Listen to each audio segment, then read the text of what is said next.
శ్రీలంకతో one day T20 మ్యాచ్ల తర్వాత భారత క్రికెట్ జట్టు బంగ్లాదేశ్తో టెస్ట్ సిరీస్ ఆడుతోంది.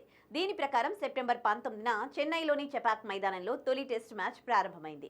ఇందులో బంగ్లాదేశ్ జట్టుపై భారత జట్టు 280 పరుగుల తేడాతో విజయం సాధించి 1-0 ఆధిక్యంలో నిలిచింది. ఈ క్రమంలోనే భారత ఆల్రౌండర్ హార్దిక్ పాండ్యాకు సంబంధించిన వీడియో ఒకటి సోషల్ మీడియాలో వైరల్ అవుతోంది. భారత cricketer Hardik Pandya, Natasha Stankovic 2020లో వివాహం చేసుకున్నారు. వీరికి అగస్త్య అనే కుమారుడున్నాడు. 2024 జూలై 19న వారు విడిపోతున్నట్లు అధికారికంగా ప్రకటించారు. దీంతో ఫ్యాన్స్ షాక్ అయ్యారు. దీని తర్వాత అగస్త్య తల్లి నటాషాతో కలిసి విదేశాల్లో ఉన్నాడు. ఈ క్రమంలోనే హార్దిక్ పాండ్యా తన భార్యతో విడాకులు తీసుకున్న చాలా కాలం తర్వాత ఇప్పుడు అగస్త్యను కలిశాడు. దీనికి సంబంధించిన వీడియో ఫుటేజ్ సోషల్ మీడియాలో వైరల్ గా మారింది. ఈ వైరల్ వీడియోలో హార్దిక్ పాండ్యా తన కొడుకు అగస్త్యను ఎత్తుకొని అతను కూడా ఓ చిన్న పిల్లాడిలా మారిపోయాడు. దీన్ని చూసిన అభిమానులు ఉత్సాహంగా తమ అభిప్రాయాలను పంచుకున్నారు.